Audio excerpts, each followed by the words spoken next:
Oh, we got a heart. Good. Yay, confetti. Love it.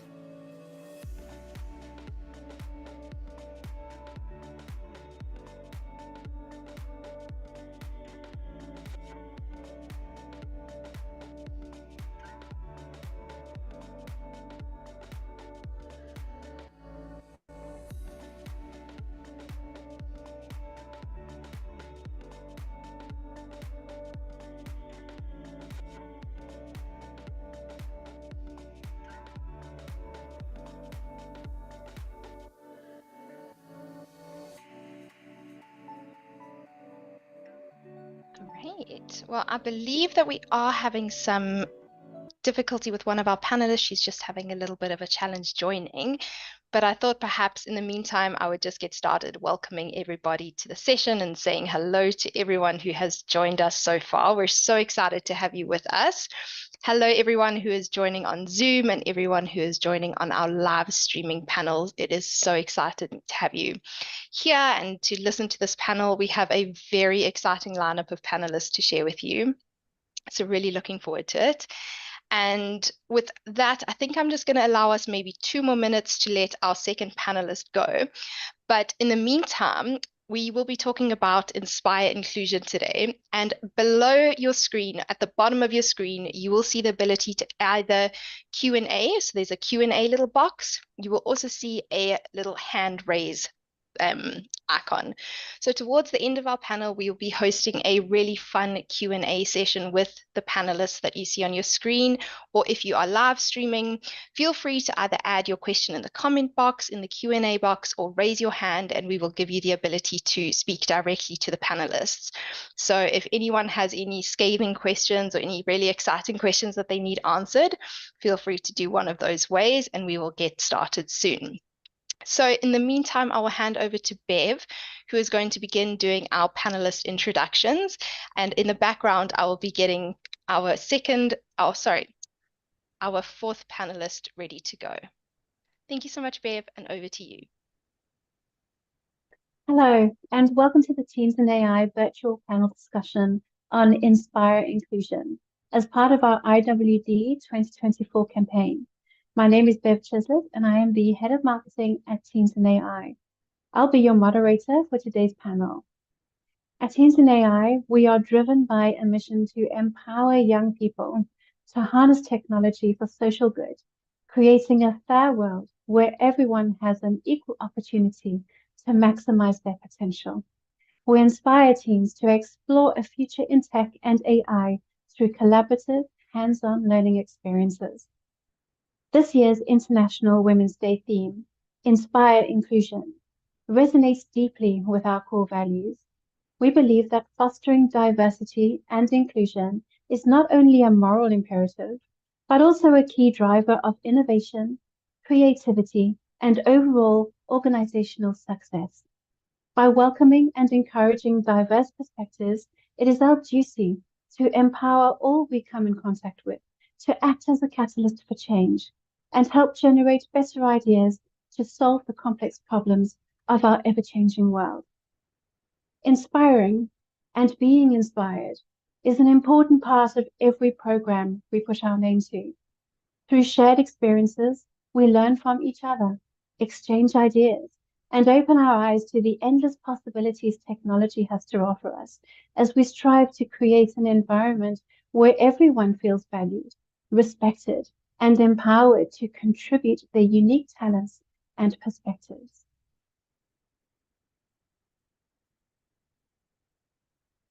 I am truly inspired by those who share the stage with us today. A group of 4 remarkable women who have been at the forefront of championing diversity and inclusion in their respective fields. Our first panelist is Cadence Willis, who I hope has been able to join us thus far. She is the Vice President of the Stage Foundation, the corporate foundation of the FTSE 100 tech company Stage. Cadence leads the foundation's efforts in tackling inequality, providing access to opportunity for underrepresented groups across Stage's 20 global markets. With a passion for responsible business Cadence believes in the transformative potential of technology in driving innovation, collaboration, and addressing some of the world's most pressing challenges. Her diverse background in business, politics, and public relations lends a unique perspective to her work in promoting diversity and inclusion within the corporate space. Cadence brings a well-rounded and thoughtful approach to her role as a champion of inclusion. Welcome, Cadence, and thank you for being with us today. And also, you will know from the entire program that we're running with IWD that SAGE and SAGE Foundation are Teens in Action, Teens in AI's platinum partner. Our next panelist is Favour Borrachini, a passionate researcher and advocate deeply committed to understanding the profound societal impacts of technology. As a data and digital rights researcher, Favour has dedicated her career to shedding light on the unique challenges and opportunities that emerging technologies such as AI present for African women. Through her impactful work at Policy, Favour spearheaded the African Women in AI initiative, culminating in the release of 3 thought-provoking reports that examined critical issues at the intersection of technology, gender, and human rights. Favour's nuanced perspective on technology is shaped by both its immense potential and its inherent risks. This has motivated her current doctoral research, where she is exploring immersive technologies, drawing on her first-hand experiences as an African woman living in a developing nation. Welcome, Favour. Our next panelist is Aparna Ashok, a tech anthropologist and service designer working at the intersection of AI, ethics, and responsible innovation. Aparna developed the ethical principles of Humane Technology Framework and founded Ethics Sprint, a consultancy building AI ethics awareness. Named one of the 100 brilliant women in AI ethics in 2020, her work champions a humanity-first approach to conceptualizing technology solutions. Aparna brings a unique perspective from her background in design strategy, digital ethnography, and social entrepreneurship. Her insights will shed light on shaping the future of ethical technologies that prioritize the collective good. Welcome, Aparna, and thank you for joining us today as well. Our final panelist is Sara Conyeje-Cervantes, a data scientist and analyst at Expedia Group. Sara's journey is particularly inspiring, as she is an alumna of our very own Teens in AI program, exemplifying the impact of our mission to empower young women through technology. With a business science honors degree in mathematics and computer science from the University of Bath, she is an experienced ambassador dedicated to promoting ethical and feminist technology. Sara's passion for driving positive change through her work in the tech industry aligns perfectly with our mission of fostering a more inclusive and equitable future. Her unique perspective as a former participant in our programs adds invaluable insights to our discussion on inspiring inclusion. And welcome to the panel, Sara. It is a pleasure to have you all with us today. We are truly honored to have such an incredible group of women with us today. And I'm eager to hear their perspectives on how we can inspire inclusion across the full scope of sectors and communities. Now that we've got to know each other, let's open the floor with our first question. Our theme for today's discussion is Inspire Inclusion, 2 powerful words that underscore the importance of creating environments where diverse perspectives are not only welcomed, but actively encouraged. In your view, what does true inclusion look like? I'll open the floor to each of you to share your perspectives, but let's start with you, Cadence. Thanks, Bev, and hi, everyone. Sorry to be a little bit late. Zoom and technology, hey? Made it in the end. Welcome. I'm delighted to be here today, discussing such an important topic. I think for Sage as a technology company, diversity, inclusion, trust is absolutely at the heart of how we do business. It's how we develop products that our customers use. It's how we employ and treat our people. It's a core part of what I do in my role, leading the Sage Foundation, insofar as how we partner with organizations to build a more inclusive society and to give people access to opportunity, such as, in our partnership with Teens in AI. And I think for me, having a more inclusive society is all about partnership. It's, we can't do we can't do any of this alone. And I think if we are to build a more inclusive society, a more inclusive technology sector, in our case, then we need to spend time listening and learning from each other and working in partnership to address some of the issues that we identify. They're complex. And as I say, we need to be working together in order to create, that inclusive society that we all want. So that's my take on things, Bev. Thank you for that insightful perspective, Cadence. Would anyone else like to add some thoughts to that? You go next, if that's all right. Okay. I think I define inclusion as a state of affairs, where I am made to understand that a project or a tool or something has been done with me in mind, where my presence in that environment, in that space, doesn't come as a shock or a surprise to the organizers, to other people in that space. I think as somebody who would consider themselves quite introverted and not very social, I find that whenever I'm in social environments, I feel included when there are people who know me there, people who know my experiences or the experiences of others like me, who anticipate my presence and the challenges that those environments might pose to me, and who make me feel comfortable. I think inclusion is about making people comfortable, recognizing their humanity and recognizing their right to be in a particular place.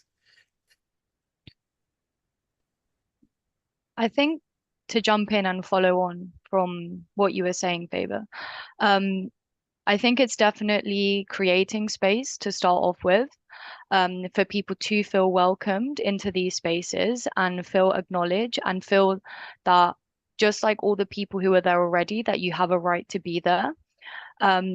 And I think this covers across many different fields. I think inclusion comes in lots of different shapes and forms, and how we become more inclusive can very much depend on the situation, and the environment that we're in. I think within the tech field, we need to remember that everyone is using technology, and I think that we need to be creating technology for everyone. So it's not just the people who are coming up with the ideas and conceptualizing and building, but in addition to that, all of the users that will be using these technologies throughout. So it's a through and through process. Definitely, as Candice, as you mentioned, like creating partnerships, getting people to learn about inclusion. I think now many people are aware that inclusion is necessary to move forward. So it's all about putting it into practice now.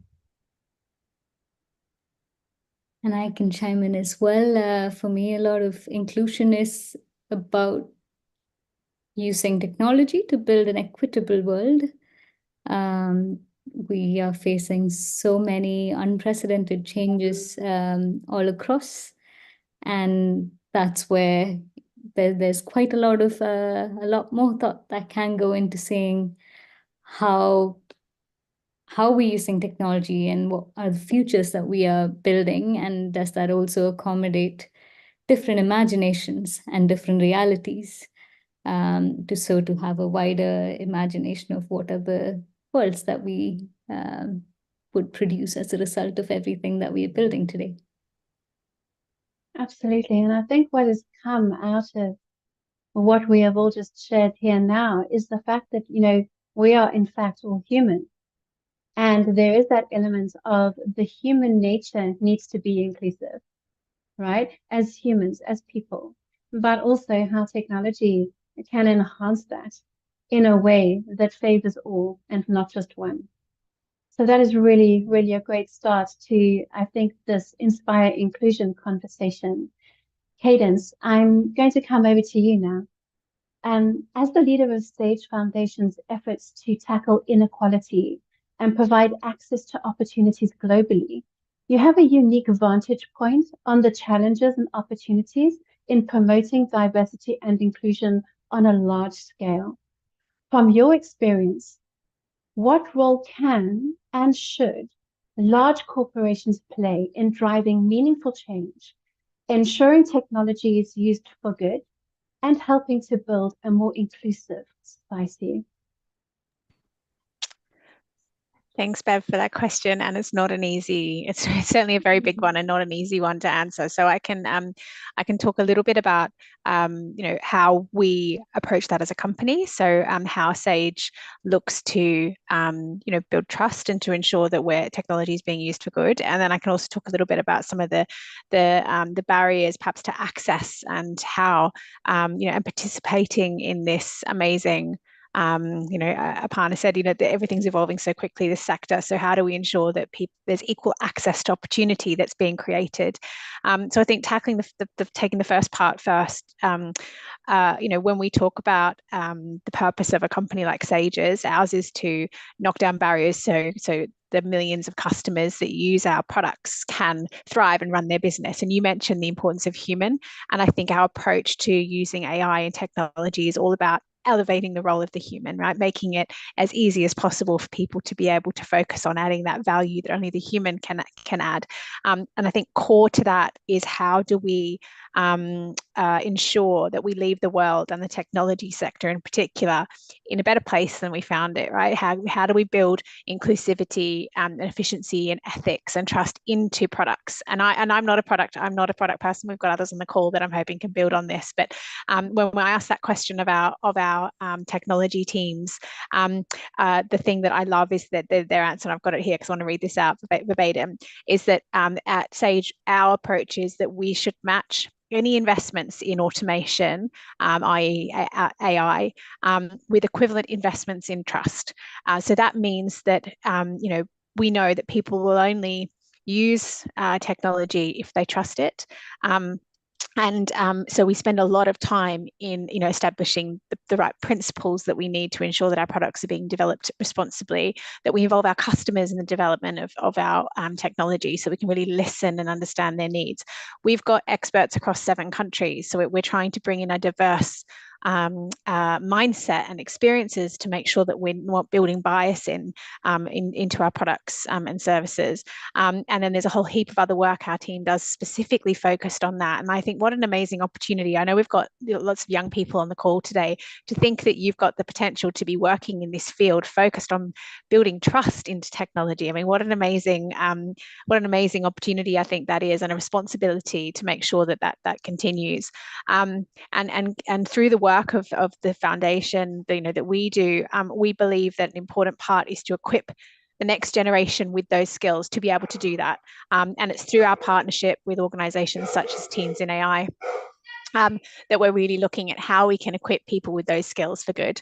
And like I said, it really takes that ecosystem approach and working in partnership. And what we've seen since we've been partnering with Teens in AI for the last couple of years is just the most amazing young people coming through these programs with the most incredible ideas, but quite often facing these disproportionate barriers to accessing technology in their own homes, accessing these sorts of opportunities that give people perhaps the opportunity to come and work for a company like Sage one day. And I do think that if we are going to have a diverse and inclusive technology workforce in 5, 10, 15, 20 years' time, we've got a lot more work to do now to ensure that we're equipping those young people with those skills so that they can be taking on the baton from all of us and continuing to improve and make it even more inclusive. So they're the two lenses that I would put on that question, Bev. I hope that's answered that.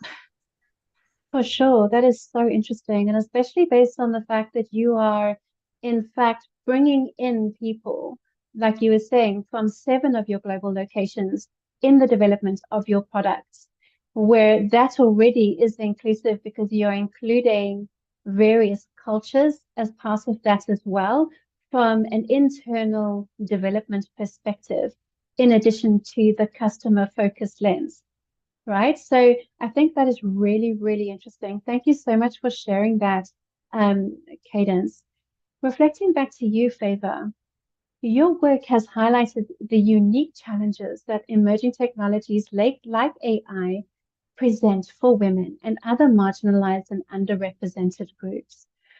What are the key challenges and barriers in ensuring inclusive access and participation for women in the development and deployment of AI technologies, particularly those in developing countries? Thank you very much, Bev. So I think that to begin with, there's a huge digital divide in Africa and in the global south. And in addition to the digital divide, there is also a digital gender divide. And what the digital gender divide refers to are structural and non-structural challenges that mean that women or people living in the global south are unable to access and use the internet and digital technologies to an acceptable quality. And so it's quite impossible for people to participate in the design and use of technologies when they cannot access technologies, or when they're only able to access spotty they're only able to use spotty signal, or if the devices that they can afford are of such quality that they cannot scan QR codes, for instance, or their phones have low RAM, or the cameras are not suited to our skin color, and we can't take beautiful pictures with them, because these things also matter. So due to the digital divide, it's already quite impossible for women and people living in Africa and the global south to contribute to the design themselves of these technologies. In many ways, we are often consumers of poor technologies. And beyond the technical deficits, like the digital divide is not just technical, of course, it's also social and cultural, and there are social and cultural reasons why it exists as well. In many families, some of the families that are able to afford internet access, they're able to afford laptops and mobile devices, often prioritize the access of boys and male children to these devices, because of the value, the premium that is placed on the male gender in our societies. And so while your brothers or your cousins or your male relatives and friends are allowed to even such a trivial thing as gaming, for instance, they're allowed to game, they're allowed to leave home early and come back at night to play in a friend's house. Female children are expected to stay at home. And so this limits their opportunities to actually gain digital literacy and gain confidence with using technologies, and this of course goes on to hinder and hamper how much they can interact and actually shape these technologies, because their presence and familiarity is absent. And when it comes to some of the policy challenges, we find that it has been my observation that many African countries are quite reluctant to invest in quite the way they should. So you find that many of our countries prefer to hire international talent, or they prefer to, when they are giving out bids for building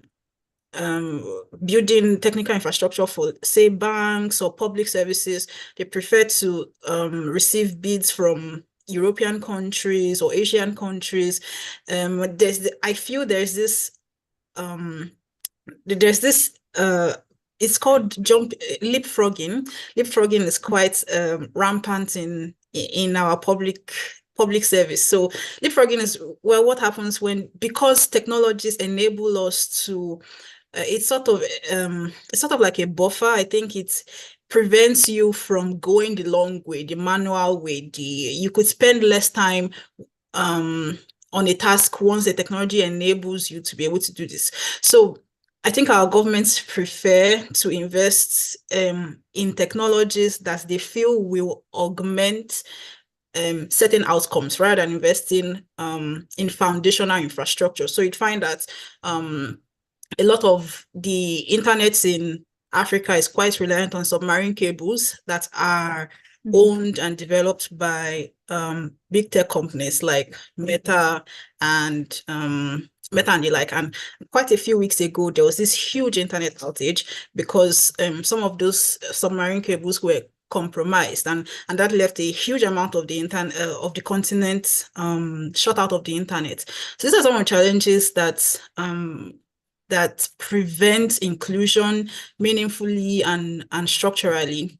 And then I think finally, there's also, when we think about who it, when you try to picture who a person in tech is, it's usually a man, a guy. Some of this comes from, well, Hollywood movies, for instance. The technologist is a man. It's usually perhaps a nerd. And then if you are a young girl, a woman, or whatever, I suppose it's hard to picture yourself in those positions because you don't see other people like you doing them. And so it's kind of hard to imagine that you yourself could be doing that as well. So I think a combination of these challenges and many others serve to prevent rather than accelerate the inclusion, voluntary self-inclusion and structural inclusion of many women and girls in Africa in technology. For sure. And interesting that you make mention of a few weeks ago where there was that broadband or that Wi-Fi internet connection that actually happened on one of the IWD Techathon weekends. And what we did have to do was actually shift those to during the following week when it was back up again. So in as much as we had originally planned for 2 weekends for the IWD Techathon this year, we actually had it across, I think, 3 weekends and a couple of days during the week as well to be able to accommodate these things.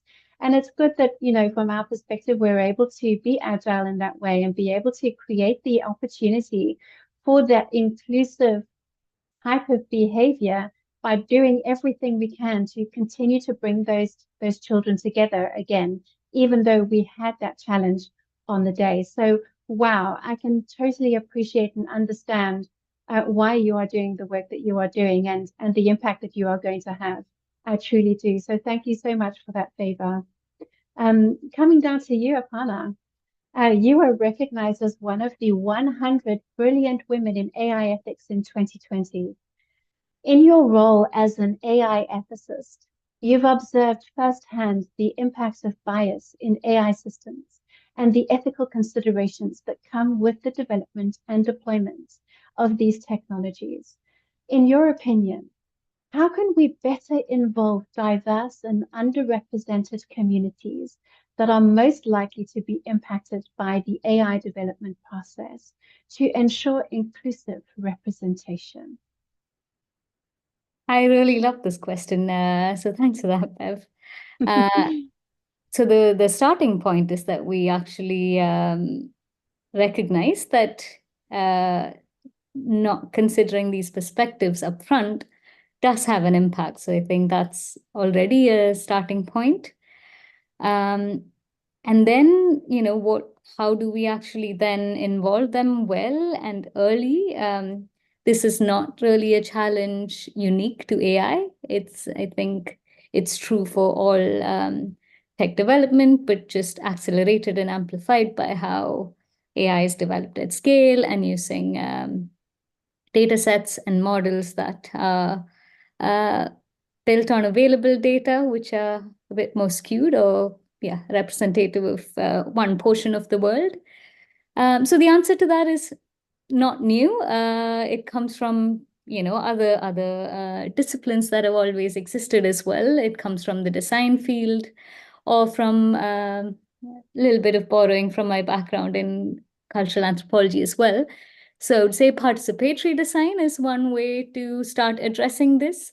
And that means, right at the start, when already there's a concept laid out for what is going to be built, to identify who are the people who are impacted by this and engaging them upfront.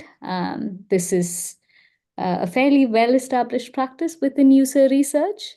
I would like to see more and more AI development work hand in hand with user research and that grounded understanding of what people need at the end of everything. Similarly, there's lots of advocacy organizations that can be relied on for some information there as well. And then truly participatory design would be understanding what they need, having those inputs early on, but also having those checkpoints on an ongoing basis. And there are some organizations, again, I completely resonate with what you were saying, Favor, about the Global South being situated on a bit of a parallel world, and not always featured in all of the conversations, even through development cycles. But I think there's a lot of knowledge in the Global South as well, especially in the last couple of years. I've seen how much more self-education has happened and quite a lot of self-motivation as well. So I think it's about integrating all of these perspectives ongoing, and especially at various checkpoints in rooms where the end users might not otherwise have access to. So this comes back to our responsibility as people developing technologies, people funding technologies, as to how to incorporate these throughout. And then, it's been very amazing to see how Teens in AI have done this as well, and how you've done these hackathons all across globally. And that definitely helps bring more people into the conversation across ages, across genders. And this is exactly how this movement is built. So I hope we see more and more of that going forward. For sure. And, the one thing that I think resonates with what you were saying was that real importance of checkpoints. So you might be pushing a product out there, but you don't just leave it there. You will continue to work on that product, making sure that the checkpoints are met so that it can be updated. It can be more trustworthy in terms of the nature of its output. And I think that also feeds really well back into what Cadence was saying about building trust. I think that was essential as well. Thank you for that. Now coming to Sarah. As one of our youngest members of this panel, you have a unique perspective on promoting inclusion and diversity in the tech industry. You've shared how your early experiences with teens in AI as a 12-year-old sparked your interest in data science and technology, despite being the only girl in your maths and computer course at university. What insights can you share about the barriers that often keep girls and young women from pursuing mathematics and data-driven careers? And based on your own journey, what advice or encouragement would you offer to those who may be hesitant to explore their interests in these areas? Yes, thanks, Bev. I think it's just great to see that we have all these amazing women like on the panel today. I think that's a great place to start. Knowing that there are people in the industry that you might want to go into that look like you, that might have similar experiences to you, that you can use as aspiration. I think it's so good to see, especially over the last 10 years, that there are just so many more women in technology, in data and engineering, all in STEM. I think for me personally, attending hackathons when I was younger, and joining different organizations, like I also was part of STEMettes, for example, that encourage girls at such a young age to go into the STEM field, really made a difference in what I chose to do when I was older. I think I mean, it's very well known that girls around the ages of 9 to 12 lose a massive interest in STEM, specifically in mathematics. And I think that's such a crucial point to aspire them and show them that they're also capable of doing it.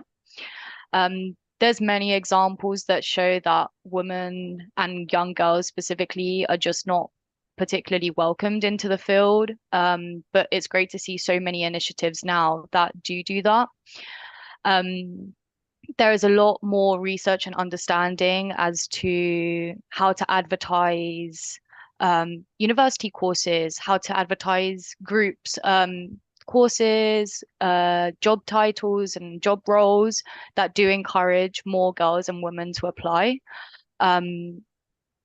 It's known that women and girls like to tick off all the checkbox when they tend to apply to a new initiative. Whereas if you're a boy or a man, you're more likely to say, "Oh, I have 3 of the requirements, so I might as well put myself forward." I think we do need a lot more of like that male confidence to say, "Well, if they're doing it and I feel like I can qualify for a lot more of the things, I should put myself forward." So I think having confidence in yourself and surrounding yourself with people who give you confidence makes a massive change when you go on later on to decide what subjects you want to choose. If you want to do a degree, what degree you want to pick. If you want to choose to do an apprenticeship, maybe like over a university degree, and then obviously later on what role you want to go into. I think I've covered some of the reasons as to why women and girls tend to not pursue it. But I think based on my own experience, some of the advice that I would personally give is to join initiatives like this, so like Teens in AI, be part of girl focus groups like Code First Girls. I think is great an initiative to get girls programming at a young age. And yeah, talk to your friends about it. Now that everyone's on social media, we have a lot of accessibility to find new role models and inspirations. For sure, Sarah. And one of the things that you said about young girls and women, I mean, especially in the workplace, looking for jobs and in what you were saying about, registering for courses or being part of initiatives. One of the issues as being a woman, even in today's corporate world where, that ceiling has been broken, Cadence is testament to that. But the truth is sometimes we do have a complex of, well, if I don't have 10 out of 10 of the things that they're actually looking for, should I even be applying? And you know what? It is about getting that confidence, that self-esteem back toward ourselves and actually believing that, you know what, 5 will do. I can do 5. Surely I can make it through. And it's all about developing that confidence. So thank you for that. And I think it's really important that that is something that we speak about here today, because I think it is relating specifically to inclusion of all kinds, not only just a girl looking for a job. But I do think that generally we should have confidence in our skills and experience that can translate into being able to have a successful application to something. So thank you for that, Sarah. I'm going to reflect now back to the whole of the panel. While we've made strides in raising awareness around diversity and inclusion, there are still many communities and groups that continue to face significant barriers to equal access and opportunities. From your vantage points, what are some of the areas or sectors where you see persistent gaps or blind spots when it comes to inclusive practices? Shall we start off with Cadence? Yeah, thanks, Bev. And so much of what Favour and Sarah have said just then really resonates with me and what we see through the various groups that we work with our programs. I want to pick up on a couple of points. I think the bit around confidence absolutely is really important, but I think there needs to be an understanding that you can't be confident unless you've been given the opportunity in the first place. And I've seen firsthand in some of our the work that we do in South Africa around digital literacy, for example, where, for Favour's point, getting girls to learn to code is fine, but if they don't even have access to a device in their family, or know how to use the internet, or know how to use a mouse. We had a group of girls come into our office in Johannesburg recently, where we were doing a project, one of our partners out there, called Girl Code, and the young girls coming in, and we were matching them with our colleagues, and our colleagues were assuming they were going to sit there and start coding with them, and they realized quite quickly, for some of these young girls, they didn't even know how to turn a computer on or use the operating system on the computer. So there's some really significant barriers to them participating in a program, and I think there needs to be an understanding here. And I think and it's more difficult, but I think we need to be really intentional around how we then go and provide support. And it's not a one size fits all. And I think in the UK, perhaps, where there are greater pockets of there are less pockets of that digital literacy piece, but then there are still huge pockets of poverty and disadvantage, and particularly in the northeast of this country, where I'm based here in the UK, where you have schools that don't have access to nearly the same amount of STEM learning as other parts of the country, for example. And so I think there needs to be an understanding that everyone is not starting from the same point, and that we need to be really intentional around how we recognize that, and how we provide adjustments, and how we perhaps provide extra support, recognizing where that's needed. And in some cases that might mean going out and recruiting really intentionally from a specific location, or from a specific demographic, or in others it might be making access a bit more open. So not necessarily perhaps having like a big list of skills that you're requiring, but you're looking for aptitude or attitude or behaviors, and then being able to then train, and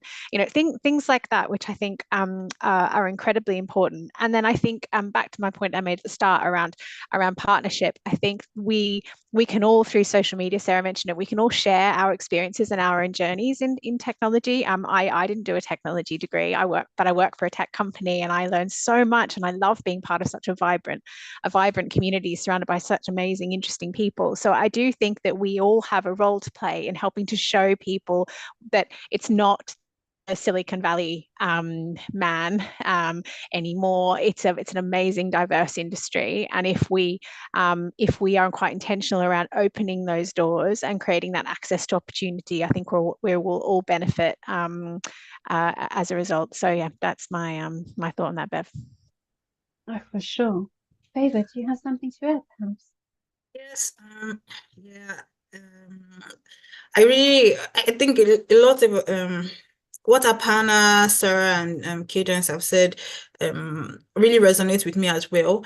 I think that as Cadence just said, that there isn't any one single one-size-fits-all solution. There are many different varieties of even the Black experience, for instance. The experience of people living within Africa is different from the experience of Black people living outside Africa.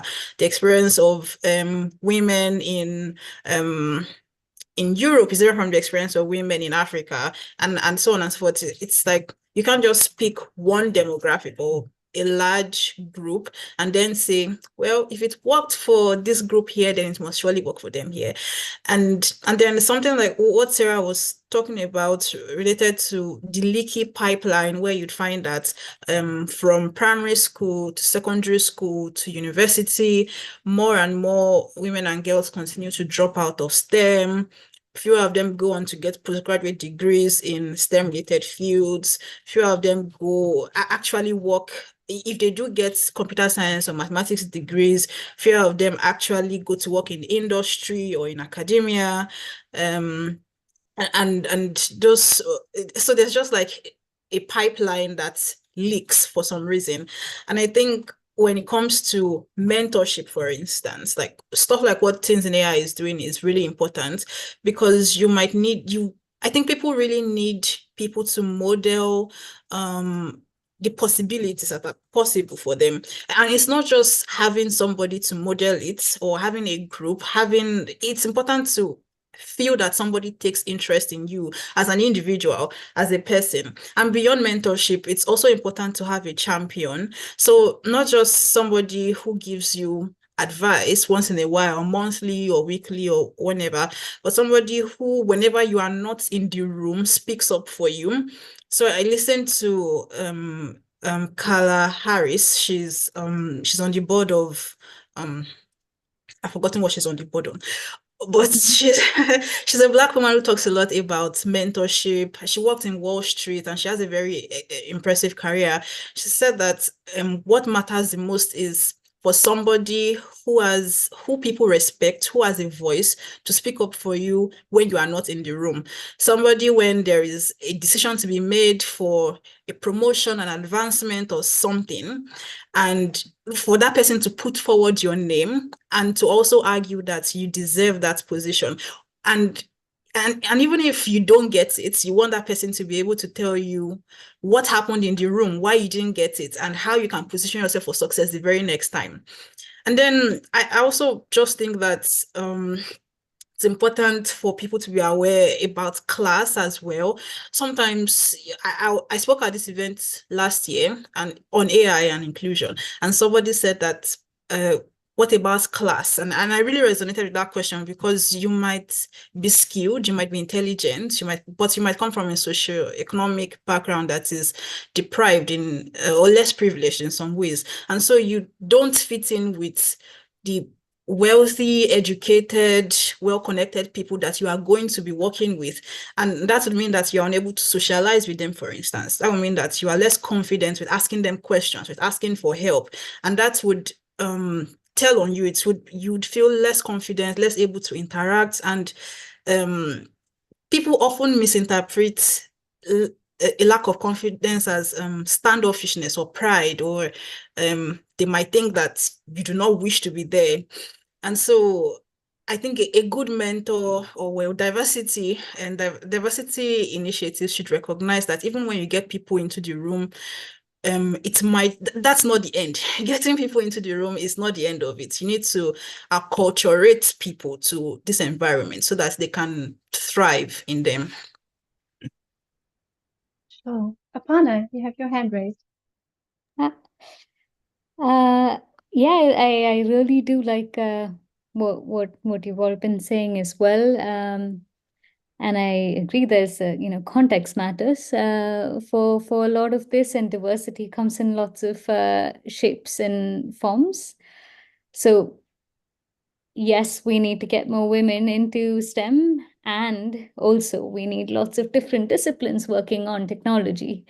So I think for me, that's maybe a bit of the gap that I see and continue to see still, is that a lot of technology development is quite heavily quantitatively oriented. And yes, there's a lot of data science and engineering, completely critical. And just as critical is also understanding about humanities, be it psychology, great. There's a way that fits in as well. There's maybe disciplines from design. There are so many different angles to come at it. And we've definitely reached a point where we're not just developing technology for digital or like digital tools. It affects society at a much larger scale. And that means we need to be also thinking of how do we have all of these different perspectives in the room while we are making life-changing technologies. I think I can say that, call most pieces of technologies that in one way or the other. So it does affect people directly or indirectly. But that, and we really, I think this is something also that we need to really start thinking of as well, because communities can speak for themselves if we give them a chance. But the rooms itself need to have diversity of perspectives, because each discipline comes from its own vantage point and has its own blind spots. And it's in this collaborative approach that we are able to have a fuller picture of what's going on and what it would result in as well. For sure. Aparna, that was, a really good encapsulation of that. Sarah, do you have anything that you would like to share? Yeah, from my perspective, I think we are still waiting for people to take responsibility for inclusive actions. Both in the public and private sectors, it's great to see organizations and charities taking their responsibility in making change. But it has to build up and it has to keep growing and it needs to become more large scale. As I said, across private companies as well as governments, and especially with the evolution of AI, it's just so crucial, especially in some of the technologies that are being created that, in my opinion, we wouldn't even be ready for. We don't have infrastructure that allows us to use these technologies responsibly. So I think it's like keep pressuring companies and governments to create legislations and to create change and create advocacy groups to continue to be inclusive.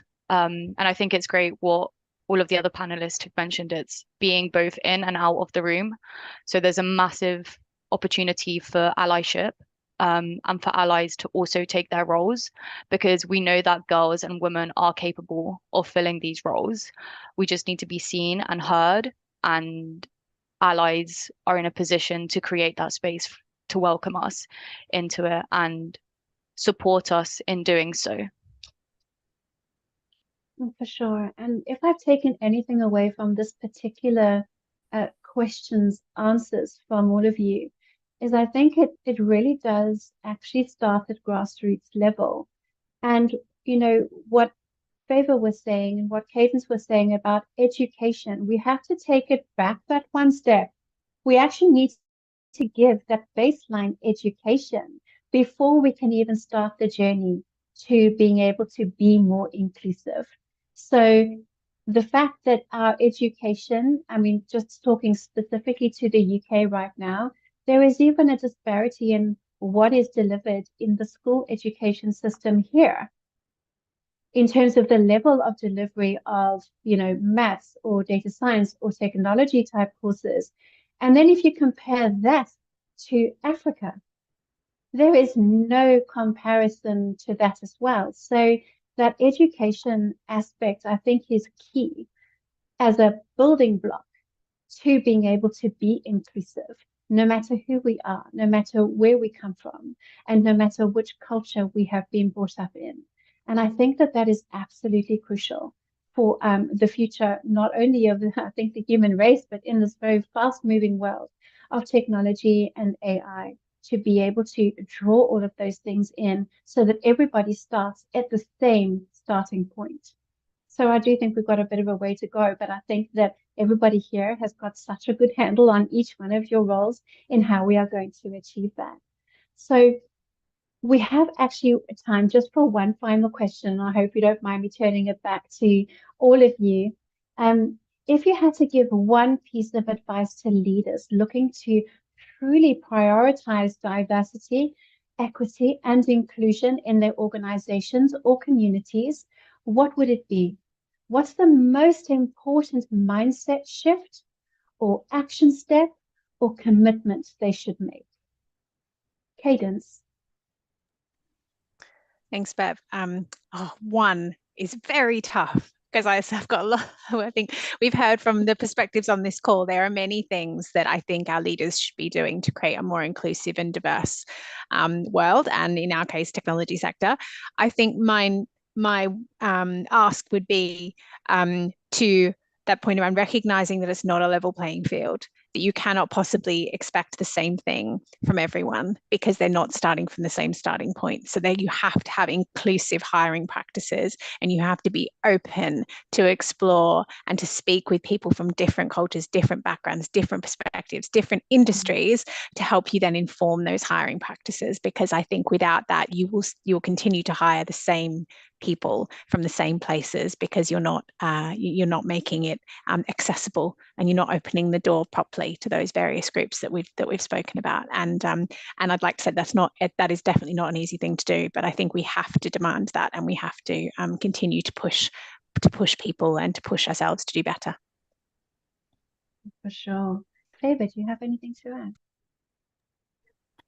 Yes, I think that it's important for any company or any organization or whoever it is that wants to take diversity and inclusion serious, to think about the everyday interactions that everyday people have with this technology, sort of like what Aparna said, qualitative experiences that are contextual, that can only be described if you've lived in somebody's shoes. We need to gather as many of these as possible. We need to learn where people are coming from before we can adequately respond to their needs and accommodate them. So my one piece of advice would be to invest in, I don't know, in learning and informing ourselves about what people actually need, their backgrounds, and how we should adequately accommodate them. Aparna. This is a tough question to answer with just one input. I think it's that that diversity is strength. It brings different perspectives together and creates a much more it creates a net that is stronger than something unidimensional. So I think that from a mindset point of view, that different is can actually be a good thing to start off.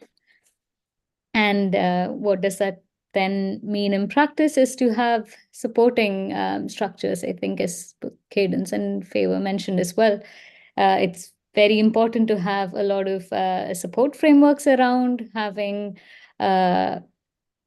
knowing that there will be a lot of enablement as well that can't be underestimated at all. Having people to advocate for you. So if you are in a position of power, build some tables, acknowledge the diversity and difference you do have immediately, and then keep adding on people onto that table. Sarah. I think it's a bit repetitive as to what some of the other panelists have already said, but for me, it's definitely to listen and not just hear. So really, and alongside that comes collaboration. So collaborating and listening to people, learning from other people, because it's just so beneficial. I think Apatha already mentioned it. It's like diversity is powerful and can really create change, which also then leads to inclusion. But we can only do this if we listen to each other and be wanting and willing to listen as well. To understand people's experiences and their backgrounds, to understand how they think and how we can all think differently, but we all bring different things to the table. And that's what's very valuable. So specifically to people in leadership, to want to listen to everyone around. Yes, for sure. You know, I think what I take away from this particular point is the fact that, you know, we don't realize the power that diversity can bring. And I think as soon as, you know, organizations recognize that, they will realize just how valuable that can be, not only to their own workforce, right? But also from a business management perspective. I do think that having that diverse approach is supremely important. We are almost out of time, actually, and we have had such a great time so far. Let's just see if we have any questions at all on the chat. Jess, I'm going to hand over to you on this point, if that's okay, so that you can see the chat. I'm not sure if there are any questions for the panel. We have many questions for the panel.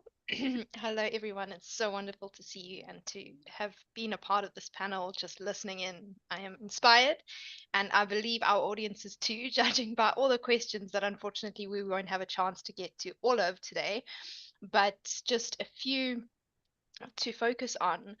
So, what role does allyship play in ensuring inclusion in our industries? So, I feel free to raise your hand or take over answering.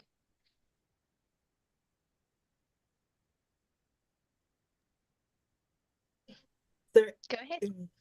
Okay, I think this sort of harkens back to the first question on inclusion, about making people feel welcome, making them understand that that they are expected, that we are not going to re-traumatize you by reminoritizing you, by reminding you of all the ways that you are different and how there are very few people like you in this place. Allies provide support, they provide resources, they tell you that they believe in you, that they are going to sponsor you, and they are going to ensure that you do your best, that you do the very best that you can in a particular place. And that can be very that essentially does the opposite of demoralizing. It buoys your confidence, and it increases how productive you can be and how well you can represent the group that you actually belong to and are a part of. Incredible. Thank you so much. Our next question is quite a long one. This comes from Richard. Hello, everyone. I want to praise and commend opportunities like these, where women raise their voices and really show that they can do it. Congratulations to the panel and to all the women involved in this cause of inclusion and respect for human rights, especially women's rights. I'd like to share an opinion. I am Mozambican, and here we've seen various organizations and companies carrying out initiatives to include girls in technology. So I can agree with the comment left by one of the panelists when she said that there is a need for these initiatives, but with the advances we've seen in artificial intelligence, as well as the unequal access to technology, the internet, technological devices, etc., what mechanisms and policies can be defined in countries like Mozambique?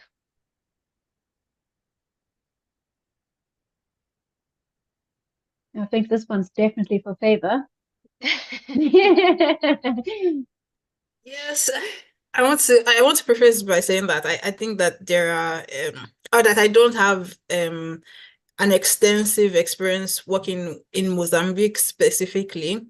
But with my experience with the in the African context, I think that there's definitely a fear when it comes to AI in particular, that I think there are lots of fears when it comes to jobs, for instance. Every day it seems like there is news that AI is going to take over, especially programming jobs. So sometimes it can feel like, what is the point of I for instance have thought about learning to code, but every time I keep hearing that well, with AI you don't actually really need to learn to code because everybody will be able to code with AI, and I think that can be demoralizing. I think though that when it comes to the shaping of technologies, that it's still important for people to know how to shape them, and the ability to shape them, the ability to shape a technology. Technologies are essentially tools, are important because everybody, dependent on their context and the environment, will approach it too differently. So for instance, you could have a hammer, for instance. You could use a hammer to, well, ideally to hammer a nail in, but you can also use it to hit something, or you can use it to as a paperweight and all that. So there is something unique about how a person's context, environment, sort of opens their eyes to, or how it positions them to harness a particular technology. So many different African countries and many countries in the global south have very different, unique challenges. And it is only people who are in these countries, who live in these communities, that have the only people who live in these communities have the best knowledge, the best way, of the best manner of approach. And if you do not know how to build the tool that you will need to solve your challenge, then you can't take ownership in a way that is appropriate, that will give you full autonomy. So that's why I think it's still very important to invest so that you can build custom solutions that suits your specific challenges, and that will give you full authorship. Yeah. Apana. I have seen a good example in India. that maybe could also work in the context of the question that you asked. So this is an AI for social good lab in India, and they work with a lot of rural communities. And this was in child and maternal health. And it was specifically using AI, but quite distinctively distinct from a lot of the other AI developments was that I think starting off, they already had a very clear definition of what the problem to be solved was. When childcare workers would go in to weigh a newborn babies, there was not a good way to record the weight. They would just round it off, and then that was not a good predictor for the follow-up processes. Because if they were malnourished, there were ways in which you could there are interventions to be done. But because it was approximated, that threw off the entire nutrition malnourishment program. And then they started using just pictures from the field as a so all of the testing was done around taking those pictures and seeing how the weight of the newborn could be estimated. So I think that's, for me, that it was very inspiring for me. So I think maybe it could help answer your question as well, which is in that context, working with the reality of where it needs to be applied. Also with the critical thinking of, is AI the right tool for this? And in this case, they did determine that it was. That was one way to see how do you have a sophisticated technology like that to work in a context like this with all the limitations of the situation as well. It's called Vadhwani Institute of AI, so you can look it up. They have a lot of government funding as well, so they do open source quite a lot of what they do. But maybe that's where there are places you can take some inspiration from, if not policy, at least in process. For sure. Thank you for that. We have seriously run out of time now. We've had such a great time on this panel that we've run over, but we've had so many wonderful questions, and thank you everybody for contributing. We won't be able to address all of your questions right now because I do think that we need to close down. But as we bring this inspiring panel discussion to a close, I want to express my deepest gratitude to our guests, Cadence, Favor, Aparna, and Sarah. Your insights, experiences, and unwavering commitment to fostering greater diversity, equity, and inclusion have been truly remarkable. Each of you has brought a unique and invaluable perspective to this conversation. Cadence, your leadership at Sage Foundation and your passion for driving positive change through responsible business practices have been truly inspirational. Favor, your groundbreaking research on the intersection of technology, gender, and human rights has shed critical light on the challenges faced by underrepresented communities, especially in the African context. Aparna, your visionary work in developing ethical frameworks for emerging technologies like AI has underscored the urgency of prioritizing the collective good as we shape the future. And Sarah, your personal journey from teens in AI participant to accomplished data scientist and inclusion advocate is a testament to the transformative value of empowering young people, especially young women, to pursue their passions in STEM. Each of you has left an indelible mark on this discussion, and I know our audience has been profoundly inspired by your insights and calls to action. As we leave you here today, let us carry the wisdom, determination, and sense of purpose embodied by our panelists. The true inclusion is not just a lofty ideal, but a moral and strategic imperative for driving innovation, progress, and a better future for all. Thank you, Cadence, Favor, Aparna, and Sarah, for sharing your time and your experiences with us. Your voices have been instrumental in charting the path towards a more equitable and inclusive world. Thank you all for joining us this evening. Please keep an eye out on the Teens in AI social media for updates on our upcoming Global Demo Day finals. as part of the IWD and the announcements that we're going to be moving to the culmination of our IWD 2024 Global Techathon campaign. Thank you and goodbye.